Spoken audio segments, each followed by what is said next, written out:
Hey everybody, I'm Jay Scherr with Jay Scherr Business Consulting. We help entrepreneurs, business owners, and other leaders maximize their potential, build rock-solid foundations for their businesses, and create more freedom in their lives. And you've joined Business Minds Coffee Chat. Dr. Ned Hallowell said, ADHD is like having a Ferrari brain with bicycle brakes. Strengthen the brakes, and you have a champion. Well, many well-known individuals have publicly spoken about having ADHD, like Richard Branson, Olympians Simone Biles and Michael Phelps, Justin Timberlake, and Emma Watson. On today's episode, we talk about ADHD, common symptoms, treatment options, and tools to manage ADHD, support at home and in the workplace, and more. My guest is a wife and mother, a former special education teacher and administrator, an expert in the field of ADHD management and support, an ADHD and executive function coach, international keynote and public speaker, author, and host of not one, but two podcasts. She's been featured in numerous media outlets, including Forbes, Entrepreneur, Additude Magazine, CBS, and NBC, and is the recipient of a number of prestigious awards and accolades. Please welcome the CEO and founder of Coaching with Brooke and the woman who aims to impact over 10 million more individuals with ADHD in the next 5 years, Brooke Schnittman. Brooke, it is so great to see you. Thank you so much for being here today. Absolutely. Thanks for having me. I get very uncomfortable when that's read, hearing it from someone else. Well, it's, obviously that just scratches the surface. So there's so much more to you. And I'm so excited about diving into our conversation today and not only learning more about you, but also your ability to share such amazing tools and strategies and insights with our audience. So let's dive right in. Sure. I thought a good starting point for us today would be to talk about those moments in life that can often change the course of our lives. I'm curious from your perspective, what is one of those moments that has defined you and that changed the course of your life? Yeah. So it's not what you expect the answer to be. It's not my ADHD diagnosis, although a diagnosis can certainly change the course of many people's lives. It was actually a change, a transition in my life where I felt stuck. I felt I wasn't in the right environment with the wrong boss. I wasn't living in the right state. And I needed a change. So I was in a state of mind, a frame of mind that wasn't healthy. I have anxiety. I was slightly depressed when I lived in New York. I was single. So I gave Florida a go. My family was moving here. Some of them already lived here. And I knew I wanted to start a business, but I wasn't sure in what. And then fast forward, I got coached, and someone along the way who was a mentor to me said, you would be a great ADHD coach. I said, great. And the caveat is I did not know I had ADHD at the time, although I was working with ADHDers at that point for 14 years. Wow. Yeah. So that was a huge change for me. I think the turning point was moving from New York to Florida and really understanding how, even though I didn't know I had ADHD, understanding my strengths, how I was showing up for myself, showing up for other people, and executing. All classic signs and symptoms of ADHD. Absolutely. Well, thank you for sharing that moment in your life. And, as you were telling that story, I was thinking to myself that when you made the transition and the move from New York to Florida, did the anxiety and depression that you felt in New York, did that immediately dissipate, or was it a No. process for you to continue to work through? It was definitely a process, and it still is. Anxiety for me doesn't go away. It's a disorder. And when I came from New York, knew I wanted something greater. But of course, I found myself in the same position where I landed a very similar job to what I was doing in New York. And I had a very similar boss. And that catapulted me into my own business yesterday. So when I was dealing with a toxic work environment, of course, I wasn't feeling good. And I was also, dating the wrong people. I didn't know at that point who I was really. I was trying to figure it out. And what did you discover about yourself? I discovered that I definitely work best with a team that's supportive, that I like people who are leaders, who are lifelong learners, who are generous with their time and themselves, that I like to keep busy. I like to stay active. I really learned, I think, just that my strengths are things that I didn't believe in myself, kind of like when you just read to me my bio. And so I didn't believe my strengths to be true. So I realized so many people are saying the same thing about my strengths.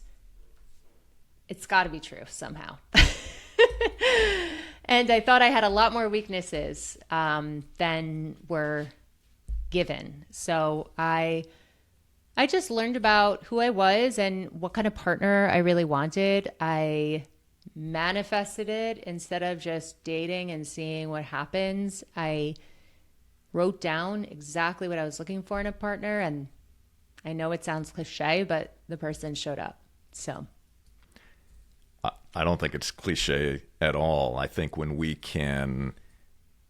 we're hyper clear on what we're looking for and we can visualize that and be able to articulate it in a way, we begin to attract more of that into our lives. And so some people may look at that and say, well, that's coincidence. Other people would look at that and say, no, that was intention. Mm-hmm. And it sounds like you were very intentional about the approach that you took. Yeah. So that's very interesting. Yeah, and then I worked with a business coach as I started my ADHD coaching company, and she helped me get very clear on my boundaries. And I'm very intentional with my time at this point. I know my optimal focus time, and I really try hard not to interfere with the time I'm not focused. That's such an important lesson to learn, boundaries and setting boundaries and then holding ourselves accountable to those boundaries. And since you brought that up, what are some of the boundaries that you've established for yourself, and what are the things that you're saying yes to and no to today? And why is that so important? Yeah. So the things that I am saying no to is working with a client before 10 a.m. I know that if they want the best Brooke, it needs to be from 10 to 3. And that's Eastern time. And I'm also saying no to, first of all, I schedule everything, right? And I take a look at it. So if I am just back to back in appointments, I slow down and push things off until a future week. So I stop saying yes to everything. I have an amazing assistant who is great at the things I'm not. So it could take her 10 minutes to edit a video where it could take me hours. I fell into the weeds a little bit today in editing a video, but generally speaking, I offload the things I'm not good at or the things that just don't energize me. So that helps. And people that I don't really like and I don't need to have in my life, I just don't allow them to be a part of my life. Wow. Where before I was a yes person and a people pleaser. So are you a fully recovered people pleaser? Or No. do you still find... Okay. No. I think, honestly, I catch myself, right? Because if we don't practice things, our brain just goes back to the way we were. It atrophies. So I catch myself, and my husband catches me too, because I'll say to him, "What do you want?" He goes, "Wait a second. Stop. What do you want?" I'm just so not used to telling people what I want. I'm too accommodating. And then I get resentful. And then I am like, I'm not taking care of me. So sometimes I need friendly reminders from people I trust. And sometimes I just check in with myself when my thermometer is like at a level that I don't want it to be. That is such a powerful example and a powerful insight that you just shared. And for all of you that are watching and listening right now, let me remind you of something. Please make sure that you're taking notes here. You're already receiving great information. And that right there, for those of you that are people pleasers, for those of you that say yes to everything, that are always looking to be the person who accommodates, listen to what Brooke just shared. Go back, rewind, and listen again and take notes on this, because this is an important lesson that we can all learn. So thank you for sharing that. So absolutely. Since you mentioned your husband, your husband Gabe, he's a serial entrepreneur. He also has ADHD. Mm-hmm. And how does that... The two of you together, both having ADHD, how does that impact the relationship? What's different about the relationship because you both have ADHD? Yeah, it's so funny. I literally was just talking to someone who's writing a book this morning about this. So it's the topic of the day. So he has severe ADHD. I have moderate ADHD. So even within the ADHD umbrella, there are so many different types. And obviously, since I do this for a living, I've learned a lot of structure and tools to manage myself. So as far as the relationship goes, my husband is extremely creative. I thought I was creative. He takes it to the next level. And his mind goes a million miles a second, and he wants to try a million different things and have a million different businesses. And one thing that I learned early on in the marriage is to set boundaries. So I shut off from work at a certain time. Yeah, do I check my email every now and then? Yes, fine. But I have some non-negotiables, or else my brain is going to burn out and I'm not going to be my best Brooke. So sometimes the way that our relationship works, as I mentioned to you, he says to me, "Brooke, what do you want?" So he's reminding me I need to prioritize myself. But then also I need to remind him, like, hey, I love that you're an entrepreneur and you work really hard and you are driven. Trust me.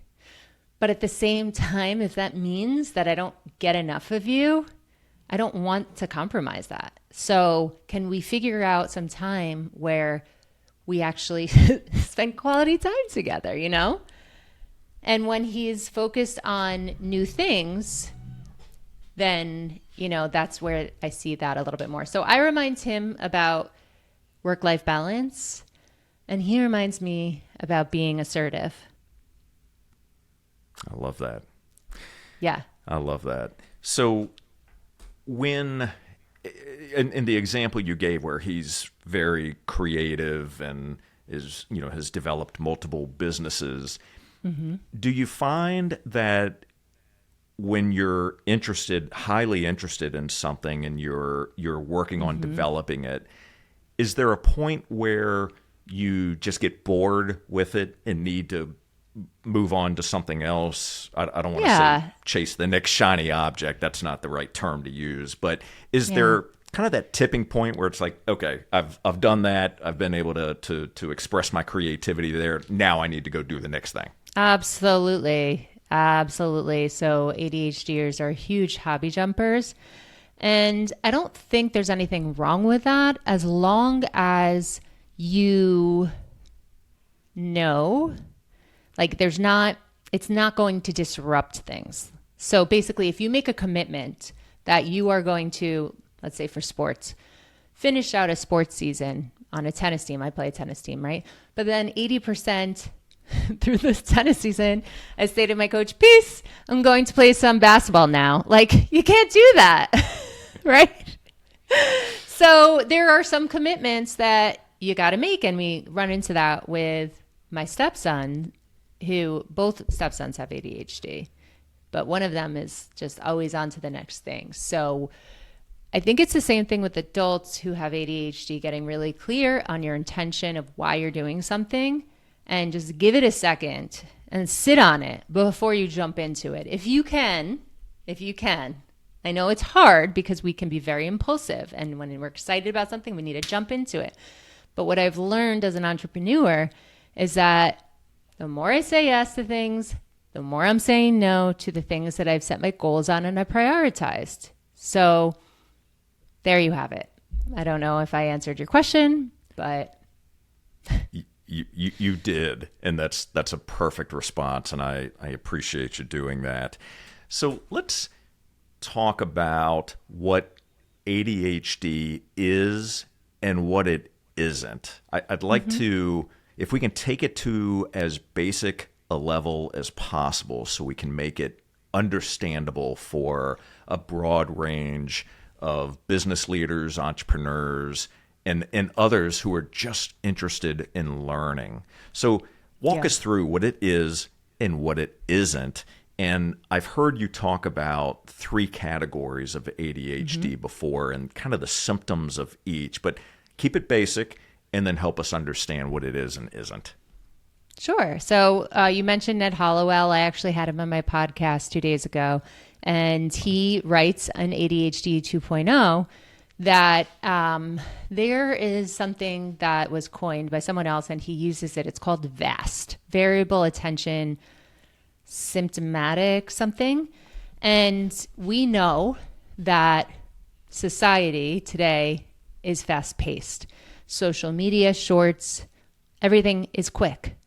If you take a look at television, the frames are quick. If you look at old TV shows, it's so different. So everything is quick and at your fingertips, and notifications and Google and ChatGPT, like it just happens so quickly. So that has ultimately impacted attention of society. That's not ADHD. Want to be very clear on that. ADHD is not all of a sudden not being organized or not being productive or having an emotional rejection sensitive dysphoria all of a sudden. ADHD is highly genetic. That's usually where it stems from. There are other causes. You have to have the symptoms for at least 6 months in 2 or more areas of your life. So it can't just be around one person that you're experiencing ADHD symptoms, but then you go somewhere else and you don't experience them anymore. Or you experience it at school as a kid, but you're not experiencing it at home. That's not ADHD. So it has to be in 2 or more areas of your life. As a child, you have to have 6 out of the 9 symptoms in the DSM-5. As an adult, if you're diagnosed, you have to have 5 out of the 9 symptoms, and you've had to exhibit the symptoms from before the age of 12. So ADHD is a lifelong condition, and you can develop strategies to manage the symptoms, but it doesn't go away. There are experts out there that claim differently based on nutrition and diet and sleep and whatever, but ADHD is a brain-based disorder, and it stays in you. So ADHD is not a temporary thing. People might look like they don't have ADHD because it's an invisible disorder and a lot of people mask or they manage their symptoms, but they still have ADHD. Okay. So the 3 different categories of ADHD is ADHD inattentive type. So that used to be ADD, and then it was changed in 1994. Then there's the ADHD hyperactive impulsive type, which used to just be called ADHD. And that's where you think of the boy in the classroom who can't sit still, calls out.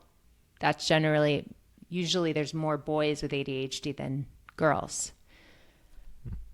Then there's the combined type, which is what I have. So you have some symptoms of inattentive, which is like daydreaming, little spacey, and hyperactive impulsive, which doesn't necessarily need to show outwardly, but you could have a lot of racing thoughts. And that can be that hyperactivity. Okay. And of those 3, what type is your husband? It's interesting. I don't think he knows, but he was diagnosed from the same psychiatrist that I have. So I've asked him that before. I'm not sure. Okay. To be honest. If I had to, and I'm not a doctor, but if I had to guess which type he had, I would say that he has the hyperactive impulsive type. And he also, had a lot of trauma growing up as well, which adds to a lot of the symptoms. So the fact that it is not reversible and that it doesn't go away, can it change over time? Mm-hmm. Meaning that, let me rephrase that. So you gave 3 different categories, 3 different types. Could you, like you mentioned that you're combined, over time, could you become the Yes. attentive type and not become combined? Yes. Okay. So you And just what have to would exhibit cause the change? Hormones, controlling some of the symptoms of your ADHD. When you grow, biologically you change. So yes, there's children, boys especially, who are hyperactive growing up and then become combined later on in life. Interesting. Or inattentive. How does one go through the diagnosis process? What does that process look like? Can you walk us through that? Yeah, sure. So there are different professionals that can diagnose you with ADHD. One type of professional is someone who does a SPECT scan, right, and looks at where your brain is activated while trying to focus and where it's not. The classic way is the DSM-5, which is essentially like the Bible of diagnoses. And you can go to a social worker, psychiatrist, psychologist, a practitioner who can diagnose. A nurse practitioner can also diagnose. There's also genetic testing that can be done. So I would say that the majority of the people who get an ADHD diagnosis get it from their therapist or psychiatrist. Okay. And someone who truly understands ADHD. I also have a test on my website, Coaching with Brooke, where people can just go on and see if they have suspected ADHD. And if they come out in the suspected range, then you might consider going to a professional who can diagnose and seeing if you actually have it. So the DSM-5, is it a verbal, written? What is that? Yeah. So the DSM-5 is a diagnostic manual. So it's a book. And when you go to a therapist or a psychiatrist, they diagnose based off of your symptoms and history. So to be diagnosed with ADHD, you have to have many different surveys, generally speaking, from people who've known you from childhood, let's say if you're an adult, and also from yourself. And if you have the symptoms and it's ticked off, then they could say, all right, well, you qualify for ADHD based on the results of your surveys and what the DSM-5 says. But the DSM-5 has every single type of brain-based disorder. So, they have anxiety, depression, OCD, bipolar, BPD, anything you can think of. So it is a manual, but someone who knows the manual can diagnose you based off of the symptoms. Interesting. So what is, you mentioned about a brain scan. What is actually happening in the brain with a person who has ADHD as compared to someone who doesn't? Yeah, so it lights up in different areas and doesn't light. I'm not an expert in brain scans. I would recommend checking out Dr. Amen for that. But there are certain parts of the brain that light up or don't light up in an ADHD individual. So compared to a neurotypical brain, the activity in the brain is very different. Interesting. Have you had one of those types of scans? I have not. I've done the DSM-5, and I would love to have a brain scan just to see what's going on. Some of my clients have gone to the Amen clinics for it. But I have been diagnosed by multiple professionals. One is a leading ADHD psychologist, and then I've had 2 psychiatrists who have also diagnosed me with ADHD. This was when I realized I had it. Growing up, I was diagnosed with anxiety and depression, like low-grade depression. No one realized I had ADHD. Why is that? If you are able to turn the clock back a bit, is it just knowledge of what ADHD is? Was it the type of service providers or doctors that you were seeing that diagnosed you with anxiety and depression? Yeah, I think that, and obviously I can't speak for them, but generally what I've heard is that some people just are not experts in ADHD. Right? They know the DSM-5, but a lot of the symptoms can look similar, so they can overlap. And unless you really understand ADHD, which wasn't so understood until recently, and it's still misunderstood slightly, then you can easily diagnose it something else. Also, as a woman, I masked it, so I wasn't outwardly hyperactive. I would listen to the therapist. I wouldn't catch every single word that she would say. So not everyone is an expert in ADHD, even if you went to school to be a therapist. Even as a teacher, not everyone's an expert in ADHD. So you brought up the word masking, or you masked it. Is that a tool that you were using that helped you to just navigate everyday conversations and relationships? Mm-hmm. Speak to that for a moment so we can have a better understanding of that. Yeah. People with ADHD are highly sensitive and insecure, and when you have an invisible diagnosis, people don't necessarily understand it like a visible diagnosis, like a handicap, a physical handicap. So, I wasn't confident enough to say, hey, can you repeat back what you said? I missed that. Or, oops, I forgot what the homework was, that kind of thing. So with masking, I would appear and look like I was fitting in, but on the inside, I was pretending. I was putting on a mask. And that takes a lot of physical energy to do because you're like a chameleon. And it's exhausting. And it's not just with ADHD, but people who have anxiety, depression, autism, they can all mask. So I mean, you can mask other things too.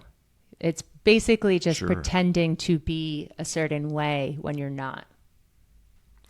And in the case that or the examples that you gave where someone may be giving instructions or a teacher maybe explaining something and you're masking, doesn't that elevate the level of anxiety? So if you don't, if you're 100%. masking and you're not really understanding what the person's sharing, then after you leave Totally. that conversation or that environment, I would be like, oh my gosh. So Yes. how do Yes. you, so what would be the next step for someone who may be masking today? How can they manage through that, or what tools would you recommend for them? Yeah. So behaviorally, you can speak to a mentor, speak to a coach, speak to a therapist, and gain tools. Also, I would say start with a community of people that understand ADHD or whatever you're dealing with. So you can gain confidence in knowing that you're not alone, and that confidence will help you understand that you can be different and it's okay. From there, then get the tools from an expert that will work with you and your brain. And once you start building up that momentum, you'll thrive and you'll feel more confident. So someone who's masking, go online, go on social media, go on Google, look it up, look up what you're dealing with and see where you can gain support. So with ADHD, I know many free communities that you can gain support. One is our Instagram page, Coaching with Brooke, but also there's Additude Magazine, Chad, Ada, Renify. So lots of ADHD support out there. Start there, start learning about yourself, and then figure out which way you want to go. I always like to say start behaviorally with a coach or a therapist or a mentor, and then figure out whether or not you think medication would be good for you as well. Speak to your doctor, because that can have a triage effect and it can be really impactful. So Dr. Russell Barclay and Dr. Hallowell, they talk about the benefits of ADHD medication for 80% of people. There's a 20% chance that it doesn't work for you, or you have a heart condition where you might need to try something else. But overall, it has generally a very positive effect. I'm on it, my husband's on it, and my children are on it. So you did a podcast with your husband where you were talking about Adderall. One of the things that you had mentioned was the investment that the two of you make in Adderall in a given month. Now, Oh my gosh, has yes. now I don't know, I have no knowledge in the cost structure of it today, but has it continued, has the price continued to increase? Has it stabilized? How does that impact a family that, in your case where you mentioned that you have two children that are also on Adderall. So you have what, 4 people in the family? 4 people in the family. My husband and I are on Adderall, and my 2 children are on Concerta. Okay. So it's a different class. And it was the Concerta class that was, it was hard to get. And then Adderall at a certain point was hard to get too. So we were able to get the medication through a private pharmacy, but we could only pay out of pocket. They wouldn't take insurance. And we couldn't even get Concerta. It was a non-name brand medication. So yeah, the investment was very hard. It was a lot of money. And then eventually, thank gosh, the medication started coming back into the pharmacies, and now we don't have to go out of pocket. So it went way down. That happened for about 3 months. And the frustrating part too, from what my experience was with them, forget the money, is, and I've been hearing this from other professionals and clients, is that the methylphenidate, which is Concerta, Vyvanse, that name brand drug is hard to come by at this point. It's really hard to find. So they're doing off-brand drugs, even at the pharmacies. And it's not being made by the same manufacturer. So people aren't getting the same results. So my youngest, he was on, an off-brand Concerta. It was working really well. And then all of a sudden, the shortage happened and they changed the off-brand to a different supplier. And it was like he wasn't on medication. The old person came back. And he was getting notices from the teachers that he was being disruptive. I mean, it was really impacting the remaining part of the year. It started exactly in March where we were starting to get the negative reports.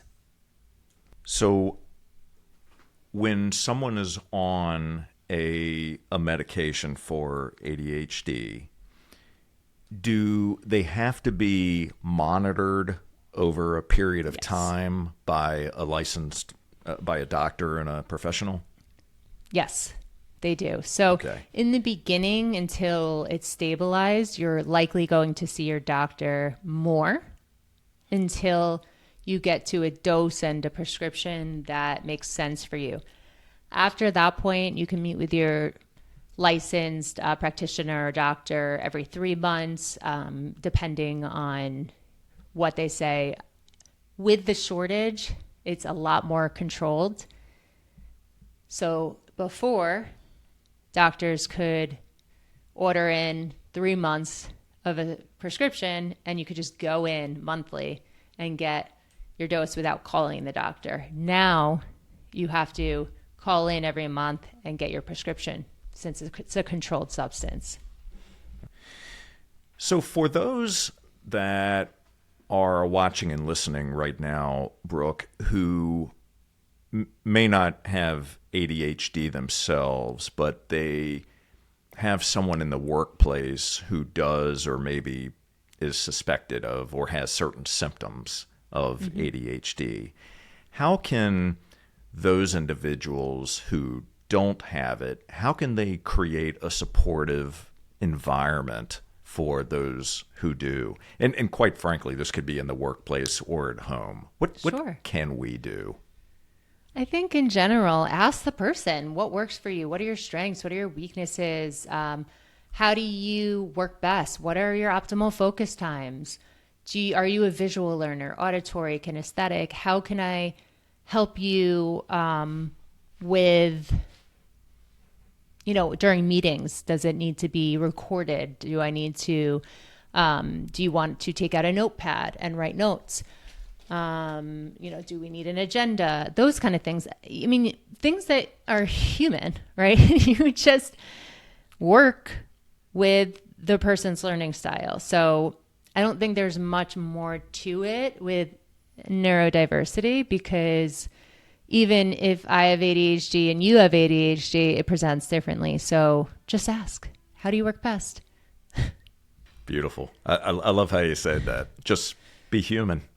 Just be human. Just be human. Yeah, totally. I mean, I could give you a bunch of tools that have worked for a lot of clients and a lot of students, but again, only the person who's living with it knows what's best and how they work best. Absolutely. Brooke, what is your favorite part of the work that you do? Your coaching practice? What lights you up?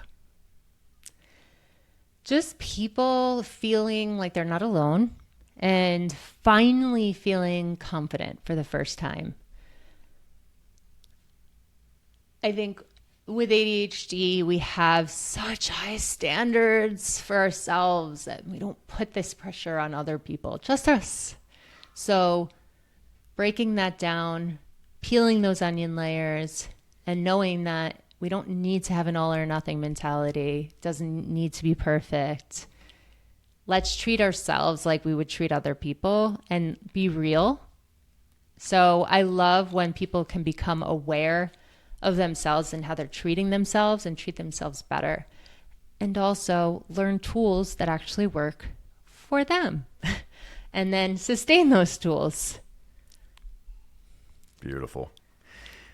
Can you speak for a moment to technology and how technology is being used today to either support the treatment of ADHD or at least help in the management of it? So as far as supporting ADHD, there are some online companies that diagnose. I wouldn't recommend doing that unless you absolutely have to.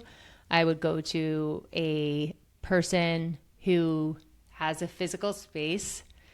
You may see them on Zoom or not, and can do a thorough assessment of your ADHD to diagnose you with it or not.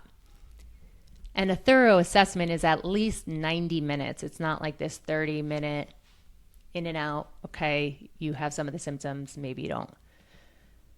So as far as online too, a lot of people are recognizing their symptoms of ADHD because TikTok, Instagram, short form videos are things that can increase dopamine in someone who has ADHD who struggles with dopamine and regulating it. So they're likely to spend more time on TikTok or Instagram because they're getting that dopamine. And then they start seeing people like them and they're like, oh, maybe I have it. So it gives them some sort of awareness to then take what they know and bring it to a doctor and see if they themselves have it. So that's one thing. Then once they want to manage their ADHD, lots of free information out there in social media, email marketing, lots of free stuff, lots of, audiobooks. AI can really help you generate ideas. Obviously, you need to make them your own once they're produced, but it could help you get out of writer's block. It could help you come up with captions. It could help you with so much. And, a lot of people are using AI now. And technology, there's these apps. So one in particular is called Noisely. I just started using it. You can go on there, and depending on what you want to do during the day, if you need focus, they have like this white noise or rain function. And what's cool about it is it lasts for a Pomodoro time. So it could be 25 minutes, and then you stop focusing, you take your break, and then you come back. So there's lots of different noises and timers. I love the digital time timer as well. Focus Keeper, Focus Booster, Notion, Todoist. There's tons of distracting, shiny technology out there. Wonderful. Thank you for sharing those. I appreciate that. That's awesome. So before I ask my final question to you, I would love it if you would give our audience a challenge. What would you challenge all of us to do? I think this, can go for anyone. Just be really intentional about thinking about what you've accomplished, because our brain just has a negativity bias, especially with ADHD. And we're seeking out what we didn't do or what we haven't done or who we're not like, rather than thinking about all the things we have done. So just take some time in the morning or in the afternoon to journal or like voice memo or talk to your coach about it. It's going to take you a little while, but this will train your reticular activating system, which is generally looking for the negative. So this is going to help you visualize the positive and train your brain to know that you're doing really good things most of the time, even though you might not acknowledge it. Brilliant. That is so good. I actually had a conversation with a client today on that very topic, the ability to journal, to think about what you have accomplished, the things that you can do, the things that you've shown yourself that you've been able to do, and how that can help you reframe and overcome that negativity bias that you just spoke about. Yeah, and if you don't mind, I just wanted to share on that point, individuals with ADHD, and Dr. Hallowell talks about, he coined RSE. So you've heard, people with ADHD have likely heard of RSD, which is rejection sensitive dysphoria. We perceive failure on ourselves or other people, thinking things negatively about us, and we get this extreme form of anxiety, like a punch in the gut. But RSE is like a euphoria. If someone says something or you accomplish something, it means so much more to you than it might mean for a neurotypical. Of course, once you believe it. So unfortunately, we need positive feedback. Our brain yearns for it. So get that positive feedback by writing down your wins and noticing what you're really good at. And if you don't know, ask someone that you trust. So good. That is so very true. So, Brooke, we have all of your social handles and links to your website and so forth. We'll make sure that's in the show notes for everyone to reference and check out all the amazing things that you're doing, your videos, your podcast. There's so much great information out there. Here is my final question Here's my final question to you. What is one of the greatest gifts that life has given you that you didn't realize at the time? I would have to say my daughter. I never knew what it would be like to have my own child. I have three. I have two stepsons and a biological child, but to go through the pregnancy and birth and development, she's only 17 months now. That has been just truly life-changing, literally Beautiful. And figuratively. So I'm going to ask you one other question then, since you brought that up as the greatest gift for you. What did you learn about yourself when you became a mother, and she's 17 months old, what is one of the most valuable lessons that you're learning about yourself about being a mother? I know it's cliche, but don't sweat the small stuff. I mean, I used to look, because I'm very detail oriented, surprisingly, with ADHD. And I used to look for things. And now I'm just like, screw it.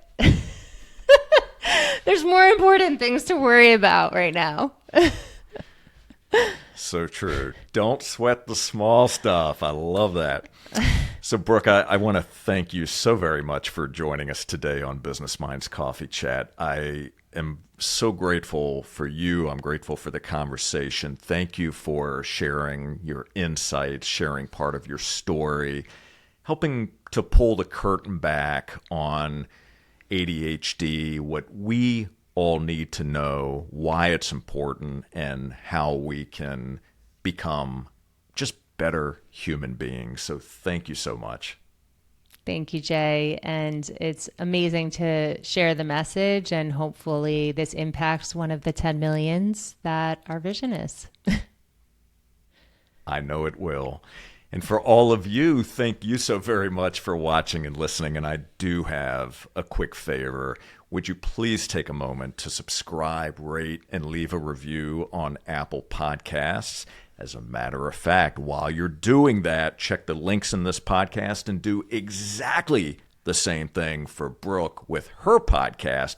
That helps our podcast grow and attract amazing guests just like Brooke. And to enjoy more episodes, all you need to do is visit jscherbusinessconsulting.com, click that podcast button, and until next time, keep learning, keep growing, and we'll see you on the next Business Minds Coffee Chat. Take care, everybody.